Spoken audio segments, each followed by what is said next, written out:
Hello and welcome to My Creative Brain. Today I am talking to Lucy Rivers. Lucy is a writer, actor and musician.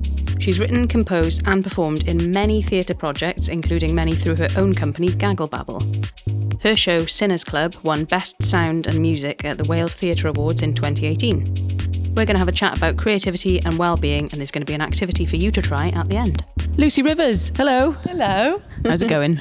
Good, thanks. Yeah, in this crazy time. So we're going to chat about, we're going to start a little bit with like your background. So what's your earliest memory of being creative, singing, playing, writing, acting? You do everything.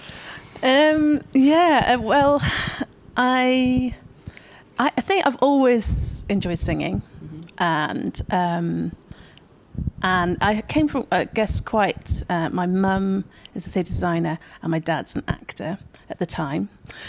So I feel like I was surrounded by quite a lot of creative and theatre and that stuff going on. So yeah, it feels very early on. I knew I wanted to play some recorder, and there was a test I remember. You wanted to play the recorder? Well, yeah, I guess I was one of these strange kids who, I wanted to do ballet, I wanted to do all those things. Mm-hmm. Whereas like my brothers after me were like, no, definitely not doing any of that. Kind of have to be more like pressured into it. Yeah, I didn't have to be pressured into it, no. And there was this funny thing that there was a guy who came around schools at the time, because it was when there was lots of Perry sort of teachers who would give you free lessons.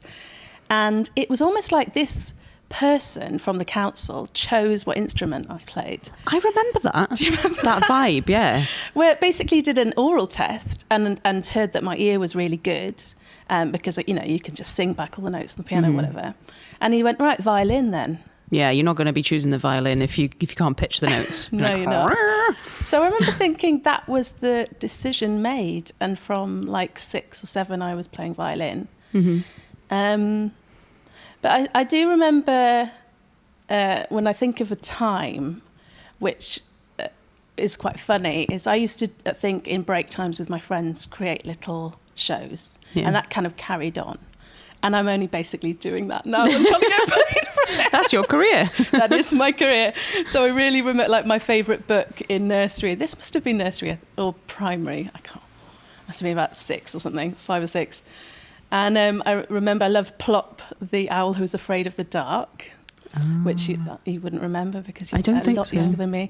But it was a really cute story about a little owl who was Plop, who was afraid of the dark. What a name! And I had this little baby owl toy, and basically used that as a puppet show in this playground, which had one wall, which was a perfect puppet booth. So I really remember vividly doing that at break time and sort of gathering my audience. I've got an amazing just visual image of little 6-year-old Lucy Rivers with Plop the owl. I'd go and see that show now. Exactly. Put that one on when the theatres are back open.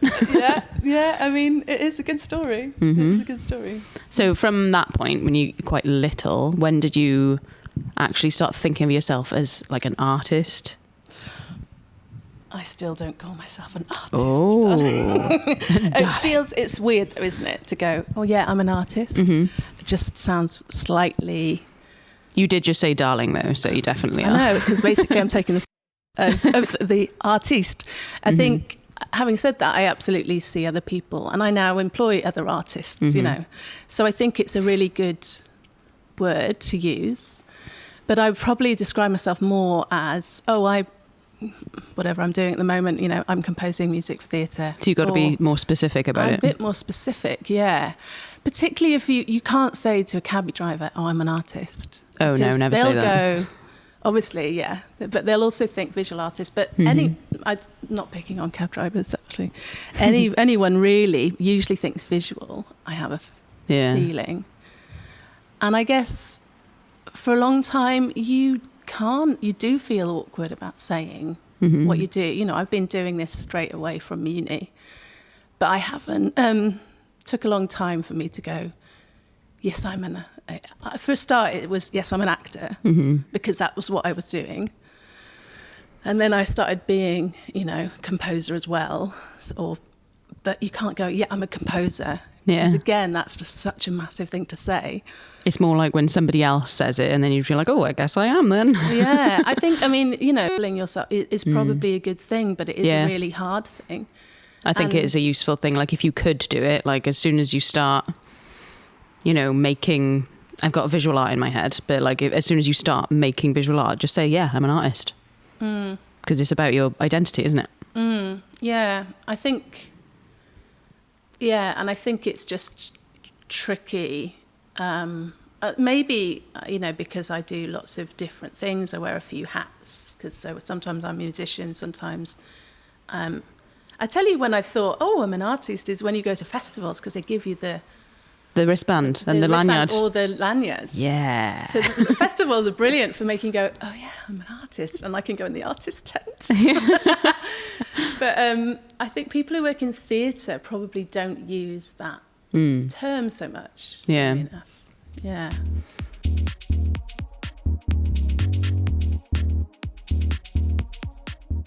So creativity for most people, I think, is kind of something that is almost like therapy, and it helps you overcome things. Have you found that in your life? Yeah, I'd say probably most of the time it's a bit unconscious, because I think, doing what I do gives me confidence, and it was probably what I felt I was good at. So, ideally you do things that you feel you're good at. And I think it's when I was younger, I felt I was very shy, so it probably overcame that. But so I've just had another baby. But before Caddy came along, I have an older son as well. There was a big gap in between where we were trying to have a child and it wasn't working out. And it was after... So a couple of miscarriages, but one, I was gravitated towards a story of Jessie Knight, who is this amazing first female tattooist. And I was thinking, I often choose, I guess with Gagglebabble, we think of inspiring people to do things about. And I realised I was suddenly doing this R&D and writing songs on the fact that she had about 7 miscarriages and had a real struggle in. And I was writing a song and I was like, oh. And I very much wrote a song which afterwards I thought that's probably a very cathartic experience. Yeah. I think that felt the most obvious, the most probably, I was conscious of the fact that I'd probably But only after you'd done it. Yeah, and probably afterwards. I don't, because often I'm not someone who, even though I write a lot of songs, I actually find it quite hard to write songs about my own directly personal experience. But I'd say overall, I'm usually using stuff from my own. So you found a character with a similar experience and then expressed it through that character. Yeah, and I guess it's like, why do we choose people? Who are our sort of who do we gravitate towards as interesting people to either portray or write about? Or and I think there's probably, if you see something in yourself, or a lot of her other life is very different. But I'd say that I'd say that actually every time I perform, particularly certain shows, it's a cathartic experience. It's a really lovely, you can go through a journey and you can go through that person's life, and it can help. It can be a good distraction and sometimes can help with your own sort of things that you're going on in your life. If it makes any sense. It makes a lot of sense.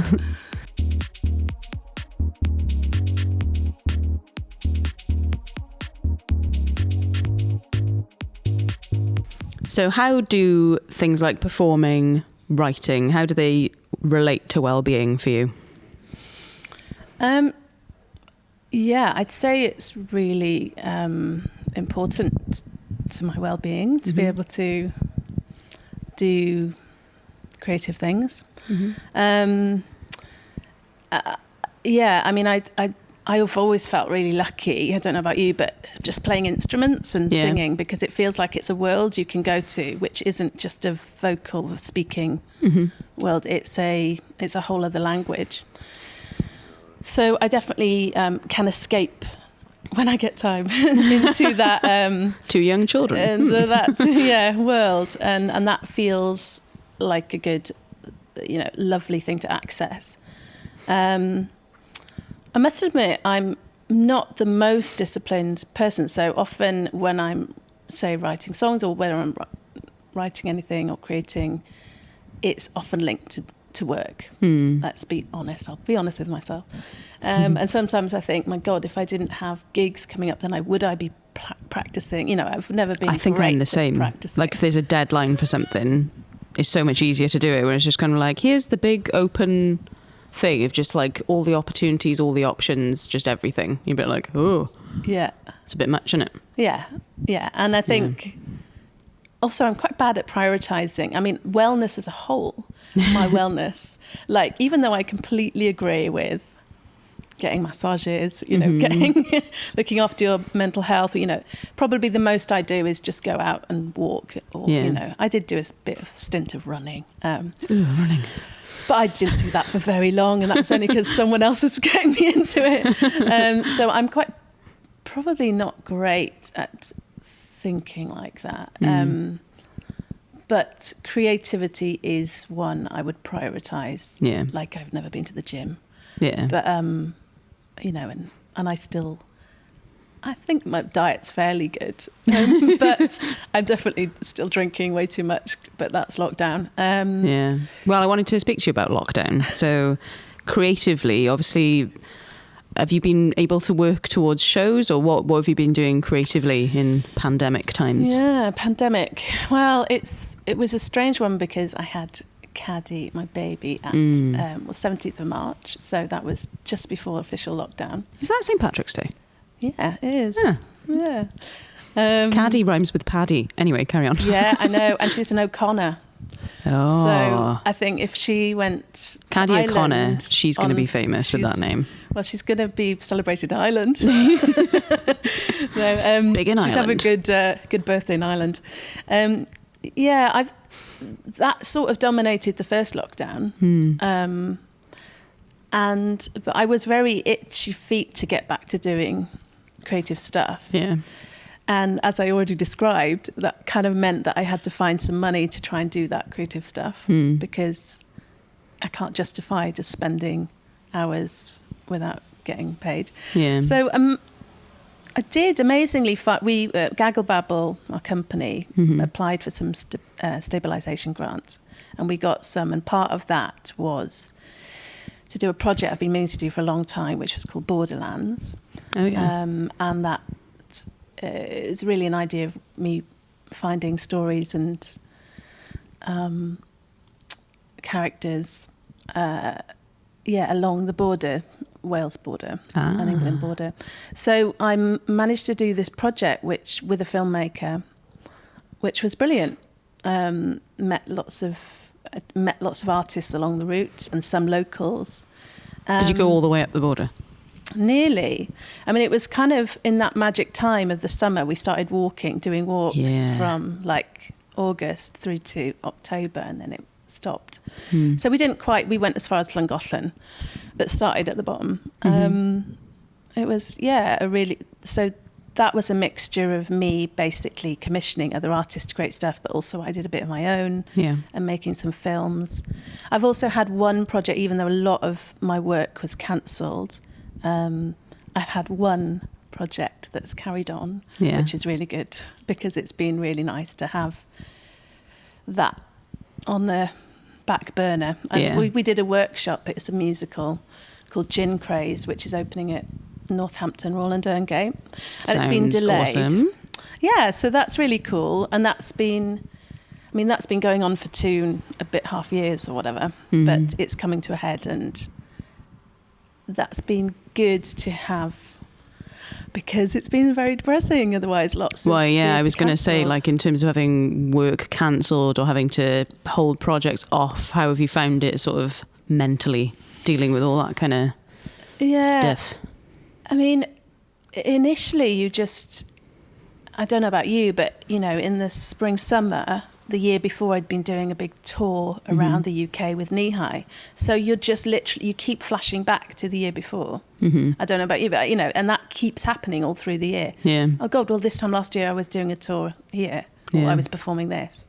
And it seems like a whole other lifetime away. Yeah. So remember when we did gigs? Did gigs and had audience. And I really miss, the live experience. I miss going to things massively. And I miss doing things. Yeah, I mean, I think it's been... I've also felt very lucky, and sometimes I think the timing of having Caddy has been a great distraction. It's also been quite, sometimes full on and overwhelming because you don't have the support that you'd normally have, and it means for looking forward, I'm kind of going, God, I still can't get time to do much work or projects. Because you can't plan, but also I can't put the kids in childcare or school or nursery, and all of that infrastructure is just gone, meaning that you're very you're very trapped for time. There's just no time, but I also know that I'm very lucky because I have been able to get the self-employment scheme. I know a lot of people who've fallen through the net on that one. What about, do you feel like, obviously, with both of us not having done any live performance for such a long time, I wonder about like confidence when it comes back to doing those sorts of things. Is it just going to be such a rush that you're just going to be like, you're not even going to notice? Or do you think your confidence is going to have been affected? Yeah. And are there things in general that kind of like make you feel more confident or less confident? Yeah, I mean, I think I've experienced that before this because I do a few different things, and I've if you're not performing for a while, if you don't go on a stage for a while, you definitely feel more like, can I do that? Is that me anymore? And I've experienced that only because I've stopped, either through having Kai initially, or I've taken breaks.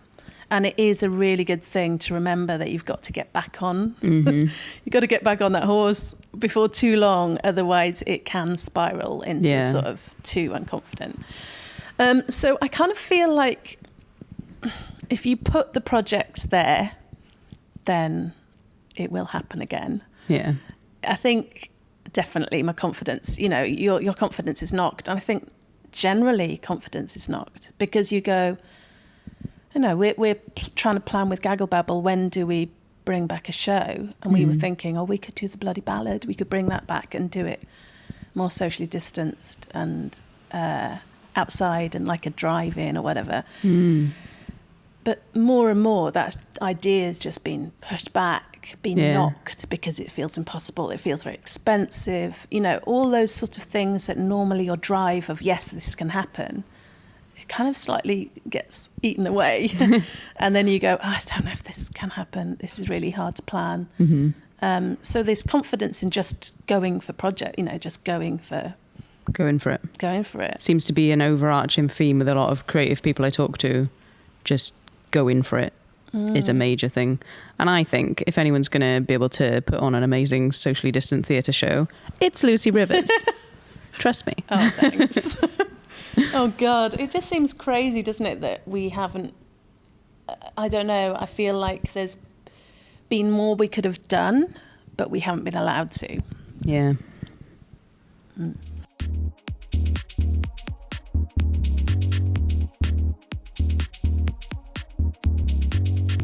So what kind of things in day-to-day life inspire you to write or want to sing or want to play? I think they're varied, and I think one of the challenges, if you try and make your living doing what we do, or I guess what I'm doing more and more is either coming up with ideas for shows or musicals or gig theatre, or I'm writing music a lot at the moment. I'd say finding that inspiration and that muse is the key thing, because I'd say once you've got, so that can be all sorts. And like I said earlier, I guess I'm attracted to things that I'm passionate about. So I'm interested in sort of our role models, or maybe our flawed role models. Yeah. But maybe particularly untold women's stories, because it feels like maybe, you know, as I've got older, I realised, and particularly actually lockdown has made me realise how fragile feminism is, particularly the posters that the government have recently put out. But you know, I just think there's a lot of history has not had women's voices. Yeah. So I guess I'm always looking out for maybe some of those interesting characters, but they don't have to be as inspiring as Greta Thunberg. They can be, you know, like I did a show on Ruth Ellis, who was the last woman to be hanged, and I guess I was interested in finding out how people are drawn to killing someone, you know. So yeah, I'm quite interested in dark stories. Yeah. I mean, I've seen a few of your shows. They're all pretty dark, and I love it. I'd say that's not because I'm got a black heart or anything. No, you're just a nice, bubbly person, and then you're just kind of like, let's write a really dark show, you guys. I know people are a bit perplexed. I think I'm actually a people pleaser. I'm very much like, you know, not badass at all. But I guess I'm interested in. I'm not. Personally, I don't make gritty realism, and I don't think I'm not very good at that. No. And I really admire people who do that. I guess I'm really interested in high stakes. I guess, you know, the big epic stories. So life and death, the big stuff. And I think I'm not really into sentimentality, and I'm not into too much cheesiness or. I love a story which has an element of humour and dark humour, but also has lots of twists and turns and rips the rug from under the audience a lot. You know, I like to. There's a lot of that in your shows that I've seen. There'll always be several moments where you just kind of like, oh, okay, what's happening? Yeah, I mean, I kind of. You know, I guess if I'm thinking about what I want people to experience, I want people to have fun, but I want people to, you know, laugh, cry, all that. I don't think I'll get there, though, through this really detailed psychological drama. It's more, it's doing the unexpected. I don't really like things that are too spoon-fed. No, it's a bit more sort of fantastical. Yeah, magical. But, you know, I think I'm always looking at what's interesting me now. What stories do I feel need to be told now? And it's interesting where those sort of muses come from. I mean, there's always a really big person who influences me musically is Nick Cave. I think also, like, you know, in the same vein, PJ Harvey, or look, there's something about Nick Cave which is just he's obviously really into the Bible and heaven and hell, but those same kind of like big kind of it's a big stuff, archetype, you know? Things. Yeah. In the same way that, you know, at the moment, Hannah and I are developing an idea for Faust, you know, so it's the deal with the devil.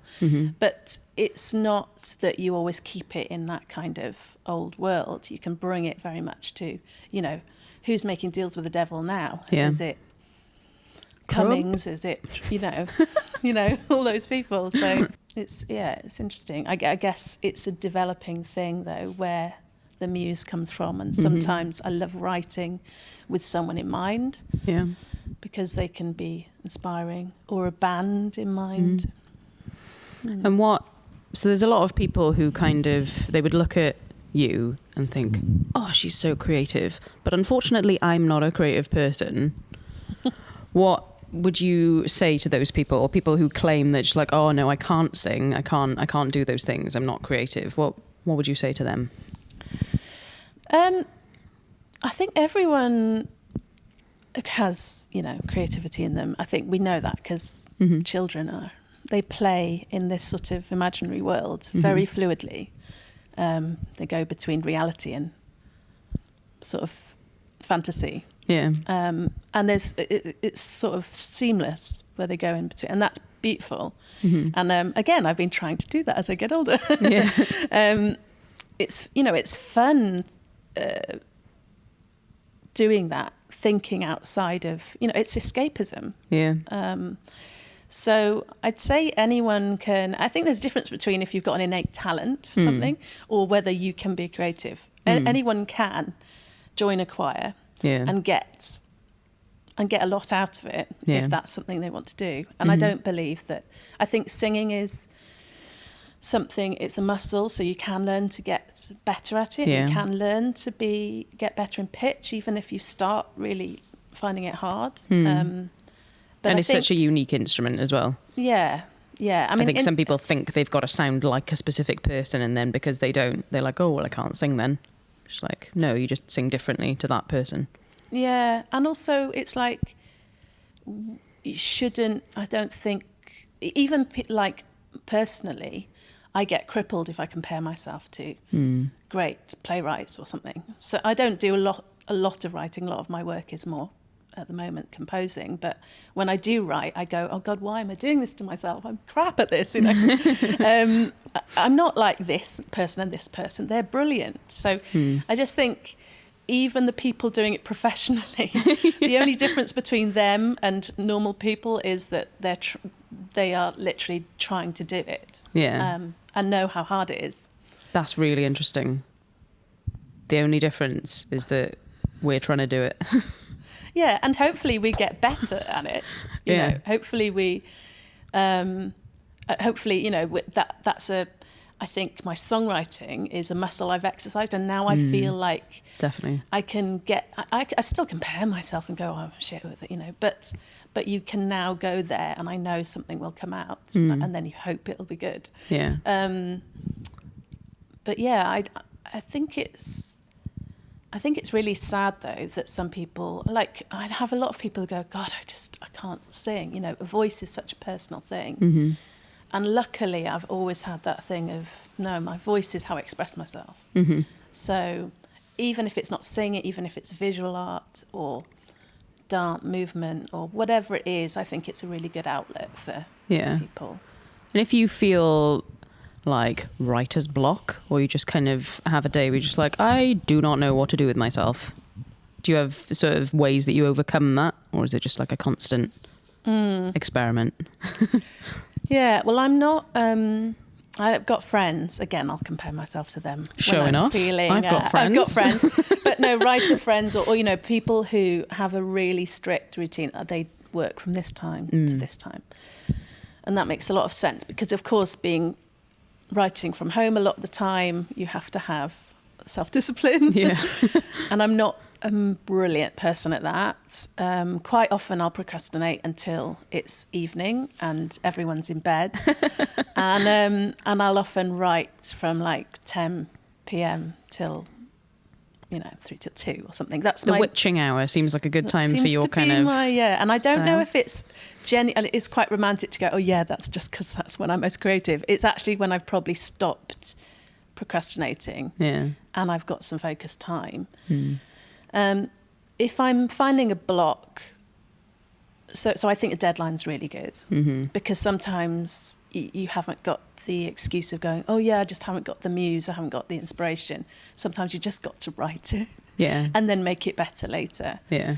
But if you really feel like, if I'm feeling like I've got a block, I often just give it a break, to be honest. And if I can, just do other things, but mull it over, because I find projects that are going on, like this musical has been going on in my head for 2.5 years. Yeah. So actually it's really useful because, and obviously there's been breaks in that time. Yeah. But it's really useful to have it there because when you come back to it, you've probably got fresh eyes. Your brain has sort of processed it a bit without you really noticing. Yeah. You're always... it might be in the shower that some of my best ideas still come when I'm just doing something else or walking. So I think, shake it up. I would never sit in front of a computer screen or sit in front of the piano and go, I must compose right now. No, and I think often when it comes to my blocks, I think it's about probably I haven't got the right amount of information to do that song or whatever it is. Yeah, right. So it's because actually I thought, right, I need to do a song about this section, but actually I haven't got enough knowledge of that section or knowledge of, so actually it's about researching a bit more or really investigating what I want to say, because usually the best work for me happens very quickly. I can write very quickly if I've got the right sort of creative boundaries almost, like knowing that this is what it's got to say, this is going to be the instruments, that kind of thing makes it easier, doesn't it? Yeah, sometimes putting those boundaries, but sometimes it's not just that, it's just knowing, it's having that, it's almost like it's all there, and then you become this vessel. It is then, some of the best songs have definitely come out like they were pre-written. Yeah. And that's because I've thought about it enough, or your it's been a brain's good sort of enough idea. brewed it up, ready for you. So for people who've been watching this, finding you very fascinating, they want to get into doing some of the things you do. Obviously, you do quite a lot of different things, but general advice for somebody who might want to try their hand at acting, at writing songs, at writing theatre, who may not have done it at all before. There's no one way. There's no one route. There's personally what I did was I've always loved drama and stories and music. And they've kind of been a consistent through my schooling, and then I remember trying to choose what to do at uni, and I chose to do drama. But I always kept the music up alongside. But what's funny now is I'm actually doing more and more composing than ever. Yeah. So I'd say training is really useful, but it doesn't mean that what you train in when you're, late teens, 20s is what you will be doing when you're 40s. Everything I do, I'm not trained in at all. Yeah, exactly. But I think it's useful just to meet people, fellow creative people. I think generally it's good to remember that there is lots of different routes to doing things. I think finding out, eventually you hopefully create your own voice, but for a long time you're learning off other people and really absorb what makes you tick, what is your taste, what artist do you like, and try and analyse why that is, I'd say, really go for any opportunities. I think it's quite hard for younger people, even though there are a lot of schemes. If you're starting out, if you're what do they call it? An emerging artist. I've been an emerging artist for a long time. No, I think I've finally just about passed that. Yeah. But when you pass that, then you realise there's no schemes around. But there is, it is hard to sometimes get training or to get experience in composing for theatre, for example. But this is what I wanted to say, because obviously some people will have the option of paid training and then some people won't, but you can still learn without going to uni and doing a drama degree, can't you? You can still learn by watching shows. Yeah. You can still find like-minded people on the internet. Yeah. I mean, certainly have a go at doing it with, the good thing of doing any sort of course is that you meet fellow students who you can then group up with, make your own shows. People don't expect to be paid properly. All of that sort of stuff is useful because... personally, I did a lot of acting and actor musicianship before I ended up writing. And that meant I had a whole wealth of experience of having other people being the composer MD, So I think just a lot of experience. And then it's practicing. So if you want to be a singer-songwriter, you can't just obviously assume to just drop into it. You need to work that. You need to practice that a lot. I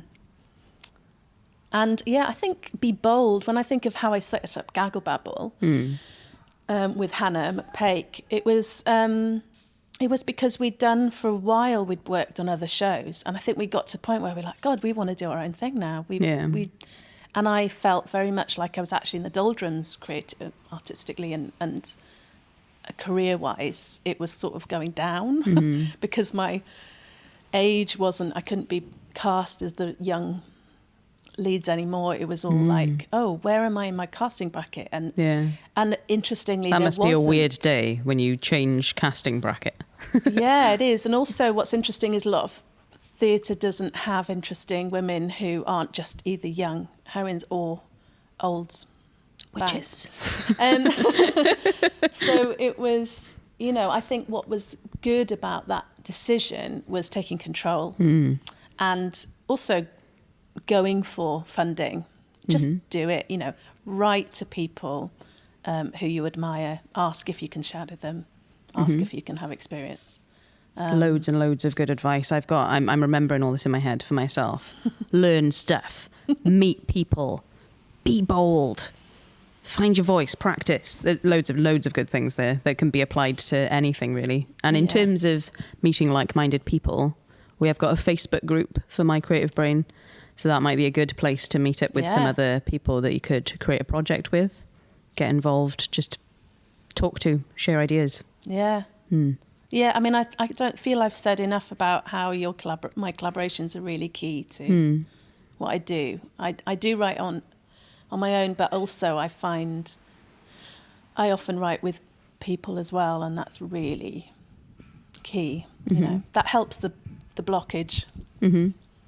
But, Well, thank you very, very much indeed. We're just going to finish off with a little challenge for people to try at home that might help them get their creative juices flowing.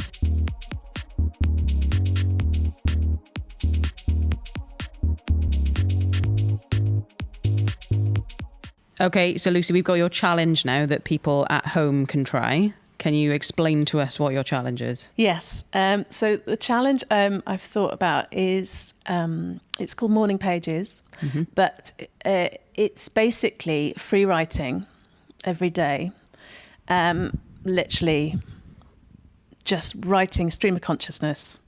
You might, even if it's, I feel stupid writing this, what am I talking about? Whatever it is, don't edit it, just write it out. 3 A4 pages or 10 minutes worth. And I guess my addition to what is Morning Pages is that you do it after you've been on a walk. So seeing as walking is still something that we can do, even if it's your daily walk for half an hour to the park, see if have a more of a look around, see if there's any characters you might want to imagine a life about, or maybe there's a plaque on the wall that you haven't looked at, or maybe there's a statue you haven't properly worked out what the story is behind that. And so whatever it is, it can be inspired by nature or people or whatever. Come back then and just do 10 minutes of writing, quite no editing. It's not high art. Writing. It's not high art. And that can be sort of inspired by your walk in whatever way. Yeah. So it might be that you've even got, if you are like a budding, writer or an actor or thinking about a character, it might be that you focus it on that. But I think it's a really good way. At the end of the week, you'd probably be better at it than at the start of the week because it takes a bit of getting used to. Sometimes you'll find yourself being like, I don't know what to write. This is really weird, but that's fine as well, isn't it? Yeah. You just got to keep going. It's a bit like, it's a bit cringy to start with because it feels like your diary and you're getting out all this weird stuff. But actually, eventually, it's a really useful thing. Yeah. Because you'll have seen things on your walk. You might have seen some people. You might have seen some images of things that could inspire your stream of consciousness ramble. Yeah. It's anything that's, it's looking for that catalyst. It might be a person you've seen sitting by the river, whatever it is, anything that triggers your imagination. It might be a statue or a plaque on the wall or, buildings that have a story, or it could be something in nature. I think it's just useful because Morning Pages is useful to just splurge out, vomit, as my friend says. Yeah. Word vomit. Word vomit. Yeah, but it is useful, I think, to sometimes have a thought about what you might vomit out. Yeah. And it's something I found, because I do it for sort of just to get me used to writing things down, which I can then maybe pluck things for lyrics from after. And so just it being completely random, sometimes you just get really nice imagery when you've just written like a really weird sort of sequence of words. You're like, ooh, I like that. So it can be useful for so many different things.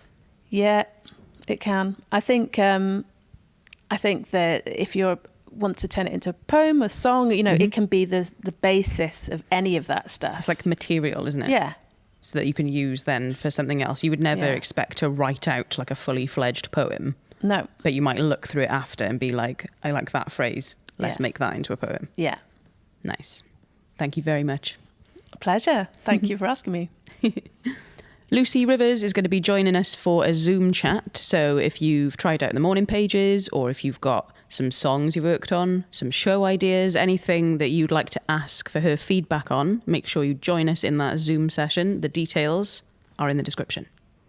Thank you so much for joining me, Lucy. I cannot wait to see your next show. I will be there, front row. Thank you. Big fan, thank you. Join us next week when I'll be talking to the awesome MC and songwriter Toomey Williams.